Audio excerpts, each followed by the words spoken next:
She stood before them bare, trembling, visibly carrying a child they called a crime. 10 faces stared, cloaked in silence, their skin as blue as judgment itself. No mercy, no sympathy, only ancient law carved into stone and ritual. And beside her, the man. Human, muscled, defiant.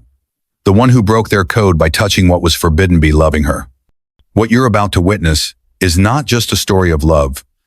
It's a trial, a reckoning, a choice between a child's heartbeat and an empire's silence. Because in their world, life between species was never meant to exist. And yet, she carries it. The wind drifted through the pines, whispering secrets only the stillest hearts might understand. At the very edge of the forest, an old wooden cabin stood quietly, its worn walls glowing faintly with the dying breath of a fire. Shadows danced across the timber, long and trembling like memories that refused to sleep. Lyra sat in silence beside him.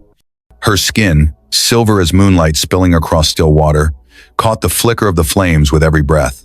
Her long white hair, soft as mist, slipped over her shoulders like falling starlight. She didn't belong here, not really. She didn't belong anywhere. And yet there she was. Her belly, round and warm, gently rose beneath her hand, a silent truth neither of them could hide. Ryan, once a soldier hardened by war, said nothing.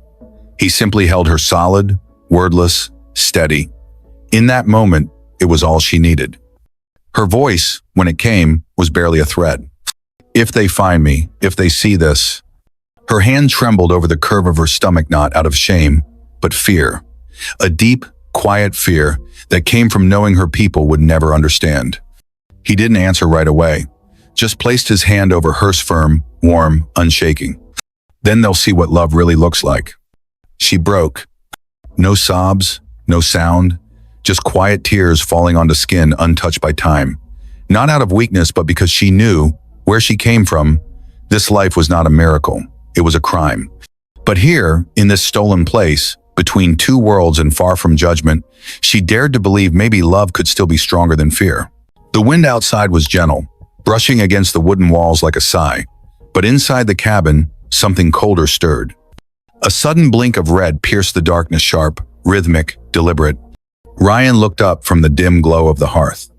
The old transmitter in the corner, long silent and half forgotten beneath a frayed tarp, was pulsing. Once, twice, then faster. He moved toward it without a word, instinct taking over where memory never faded. His fingers brushed off the dust, found the dial, and tuned in. The static came first raw, electric, like the breath before a storm. Then a voice emerged, female, metallic, stripped of warmth.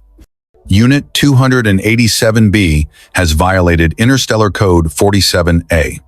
The air is with an outsider. Retrieve immediately. The air in the cabin thinned. Lyra didn't move, but something in her body shifted. Her hand, resting on the curve of her belly, froze. Her eyes, wide and too still, locked on Ryan. She didn't have to speak. She knew. The words weren't just a message. They were a verdict, a call to action, a warning that the quiet life they had carved from the wilderness had come to an end. Outside, the wind picked up, brushing through the pines like fingers combing through secrets. Inside, the fire cracked, and Lyra exhaled the breath she hadn't realized she was holding. She had hoped they'd never find her, hoped the stars would forget, but hope was never a shield. Ryan turned toward her slowly, his jaw tight, eyes unreadable. Not surprised, just resigned. They were out of time. The forest held its breath. Branches stood still, their leaves unmoving, as if even nature sensed something was about to fracture. Then light. Not the soft glow of moonlight, but something colder, artificial. A shimmering pulse that sliced across the treetops like a silent scream, spilling silver down onto the moss-covered ground. Ryan stepped out into the open, jaw tight, eyes narrowing against the glare. His hand went instinctively to his sidearm, but he already knew this wasn't something he could shoot his way through. The air shifted, heavy, electric. From the glow emerged shadows, figures clad in dark, fluid armor that caught the light like liquid obsidian. No words were spoken, no warning given. They didn't need to. This wasn't a conversation. Behind him, the door creaked open. Lyra appeared, barefoot on the wooden threshold, breath caught between two worlds. Her hands immediately found her stomach, fingers trembling over the life they were willing to erase. Ryan stepped between her and the approaching threat. His voice was raw. "She's not going anywhere." But they were already moving. A pulse shot forward bright and soundless. It struck Ryan in the chest, lifting him off his feet and throwing him to the forest floor. The impact stole his breath. For a heartbeat, the world blurred into streaks of light and ringing silence. He fought to rise. And in that frozen moment, he saw her Lyra surrounded. They didn't drag her, they didn't strike. But the way they closed in, the way they reached for her arms with surgical precision, it was worse than violence. It was protocol. She struggled, breath hitched, but her hands never left her belly.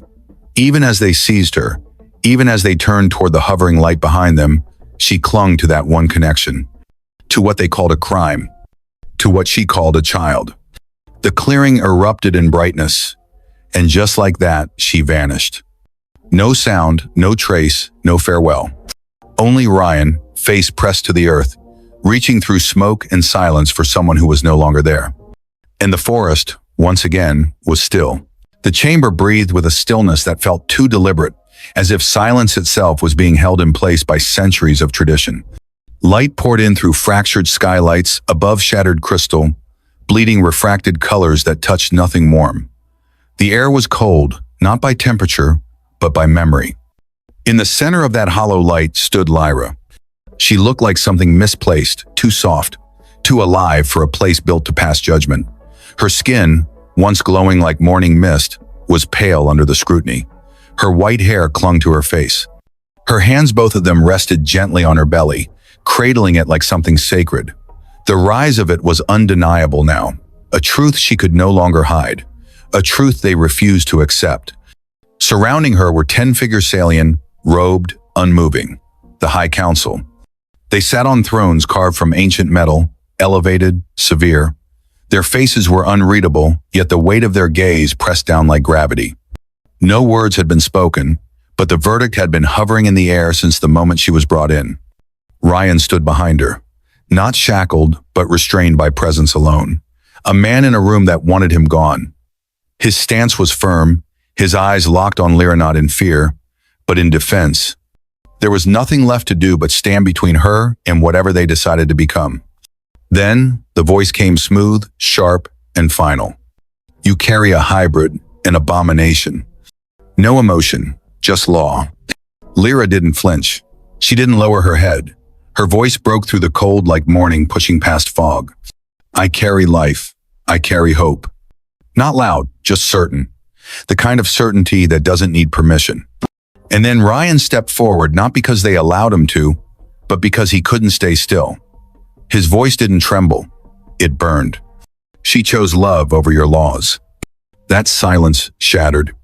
Not with sound, but with eyes, with hands tightening at robe hems, with expressions that cracked for the first time in generations. One counselor looked away, another tilted their head, uncertain. Not all of them were unmoved. Something had shifted. Not enough to undo the years of doctrine etched into the stones around them, but enough to disrupt the illusion of unity. Enough for doubt to bloom. Lyra stood straighter.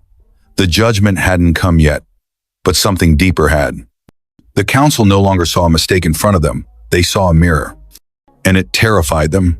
The chamber was smaller here round, silent, carved into the bones of the mountain itself. No throne, no eyes watching. Just the hum of old stone remembering voices long forgotten. Lyra stood alone, or so she thought. The door whispered open without warning. The air shifted with it warmth, replaced by something older, heavier. Elvira entered slowly, her steps soft, but the weight of her presence undeniable. Her robe dragged across the ground like a shadow that had learned to walk. The years had carved stories into her skin-long, silver scars that told of choices made in darker times. She didn't speak right away. Instead, she studied Lyra not as a judge, not even as an enemy, but as if she were looking at a memory come back to life. When she finally did speak, her voice barely disturbed the air. "Your child may be the bridge we once feared, or the hope we lost centuries ago." Lyra didn't respond. She didn't trust the stillness yet, but Elvira stepped closer, her eyes not cold but tired. tired of pretending not to remember what it meant to believe in something greater than law.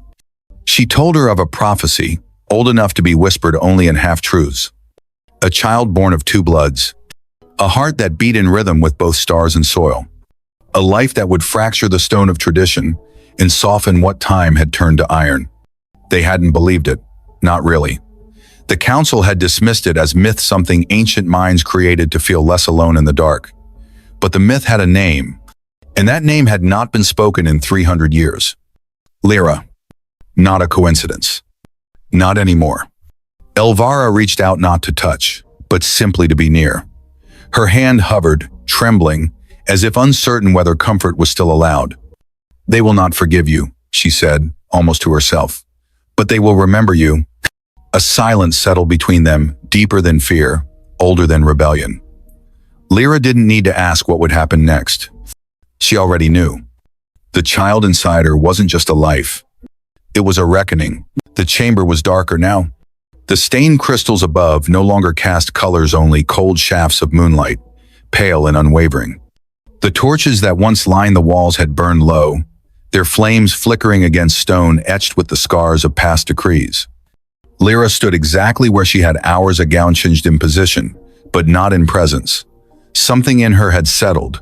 Not peace, not defiance, just stillness. A stillness born from knowing that survival now belonged to hands not her own. The 10 counselors remained seated in a perfect arc robes, unmoved, faces unreadable. And yet, the weight in the room had changed. Beneath the silence, something was stirring. A hesitation. A fracture in unity too long taken for granted. The High Counselor's voice broke through, low and clipped. "The options are clear. No flourish, no ceremony, just the cold clarity of consequence. Execution, exile, or protection." No one moved. The silence dragged, not empty, but heavy with things unspoken. Political instinct warred with personal doubt. Some shifted in their seats, others stared straight ahead, hoping to disappear into stillness. Then movement. A hand, slow but deliberate, lifted from among them. Elvira. Her fingers rose into the dim light, aged and trembling but unwavering. A vote. For mercy. For preservation. For Lyra. Gasps were muffled. Others followed. Hands lifted. Some reluctant, some bold. Then came the tally. 5 for judgment. 5 for her life. Deadlock. The chamber seemed to hold its breath. The High Counselor leaned forward, the shadows catching hard on the ridges of his face. "Then let fate decide," he said, voice like a blade unsheathed. Through combat, the word echoed. Not shouted, not dramatized, just declared. A law older than reason, summoned like a ghost that never quite left. Lyra didn't flinch. Ryan, somewhere beyond the circle of light, clenched his fists. The council rose in silence. And judgment, like a storm long promised, had only just begun to arrive. The arena wasn't made for spectacle. It wasn't built for glory. It was carved into the bones of the planet, a shallow pit of polished stone and silent shadows. There were no crowds, no cheering. Only the council seated above, like sentinels carved from time and the weight of what they'd summoned. Ryan stood in the center, surrounded by nothing and everything. His boots pressed against soil that had tasted blood centuries ago, though none was visible now. The ground had long since forgotten, names it remembered only outcomes. Across from him, the gate opened with a groan that sounded too much like breath. The warrior stepped out, taller than any human, armor fused to flesh, a creature bred not just for battle but for obedience. No rage, no malice, just the efficiency of purpose. It didn't speak, it didn't need to. Ryan's hands curled into fists. He had no armor, no weapons, just scars and instinct and the fire that came when someone tried to take what mattered. The High Counselor's voice dropped like stone into water. Begin. No countdown, no ceremony. Just motion. The alien lunged swift and brutal. Ryan dodged, barely. The force of the strike cracked the stone behind him, shards slicing through the air. He moved again, ducked low, rolled, found space. But space didn't last long. Not here. The warrior struck again. A kick this time measured, efficient. Ryan caught it with his forearm. Pain bloomed, he used it, twisted. slammed his elbow into a joint he hoped was real. The warrior staggered half a step. No more. That was enough. Ryan pressed in, not with power, but precision. A soldier's rhythm: hit, step, breathe, move. He wasn't fighting to win, he was fighting to protect, to survive, to delay judgment just a little longer. They clashed again, closer now. The alien grabbed him, lifted him off the ground like weight meant nothing. Ryan's fingers clawed for leverage. His feet kicked out. Then he saw it. A fracture. A weakness. He drove his knee into the exposed seam behind the warrior's shoulder. A hiss escaped. The grip loosened. He dropped, landed hard, rolled through the pain, came up again.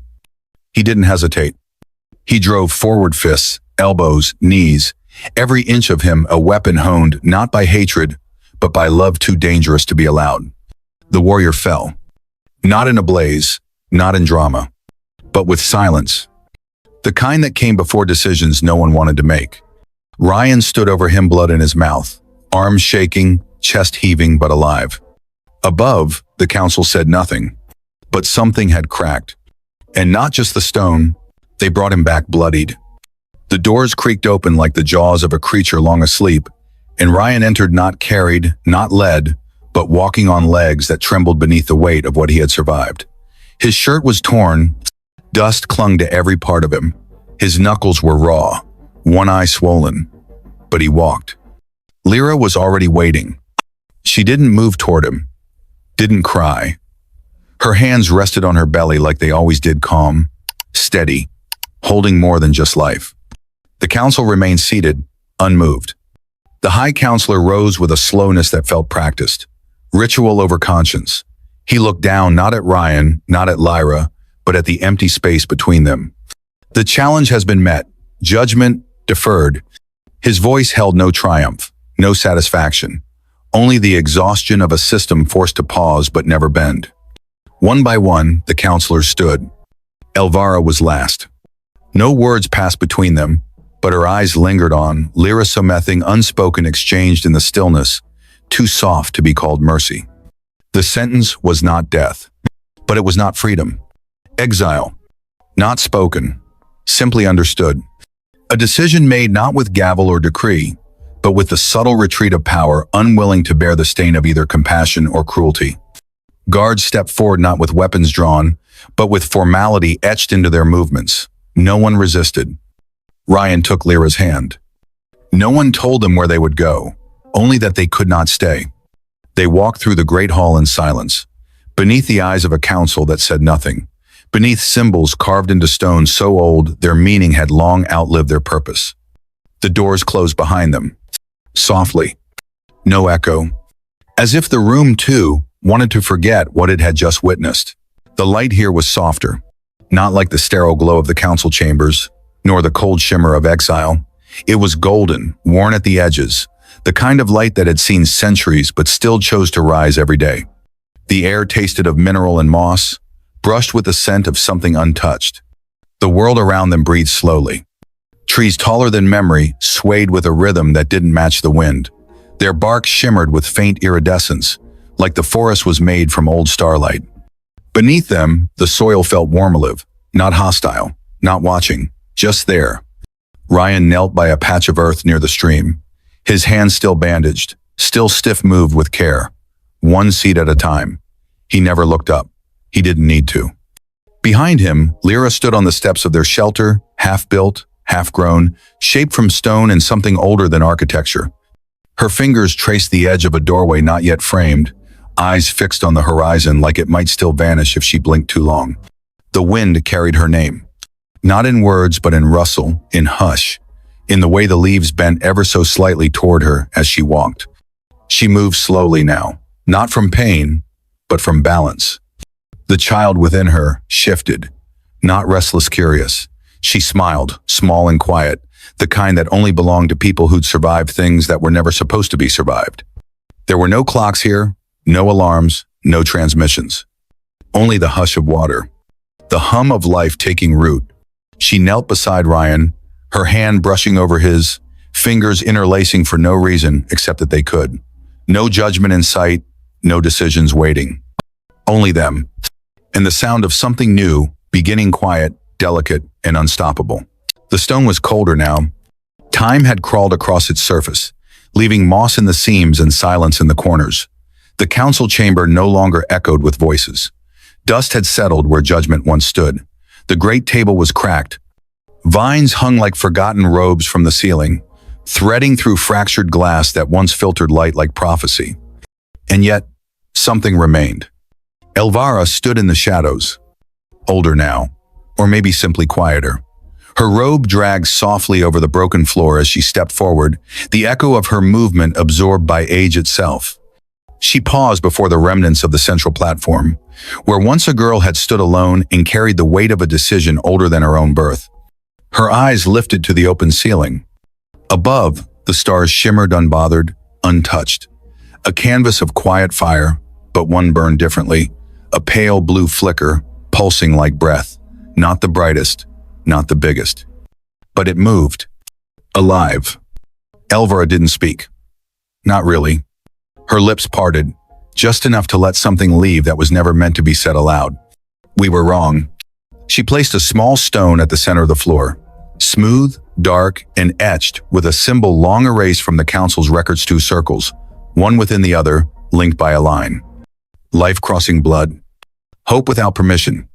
Her fingers lingered over it, just for a moment. Then she turned, disappearing once more into the silence. Far beyond that ruin, across stars and soil, a child opened her eyes for the first time. And somewhere in the dark between worlds, something shifted. Not loud. Not yet. But enough. They couldn't choose where they were born. But they chose how to love. A forbidden connection between a human and an alien condemned by law, rejected by tradition, yet powerful enough to challenge an entire civilization. She carried a child they called a mistake. But that life may be the very bridge between two worlds that never understood each other. They were exiled, not broken. Because their love was never about escape. It was the beginning of something far greater. And perhaps, one day, the child they tried to erase will be the one who rewrites the order of the stars. This story ends here, but their journey is only just beginning. If you want to keep exploring tales of love that defy species, laws, and fate itself, stay with us. Because the universe still has secrets to whisper.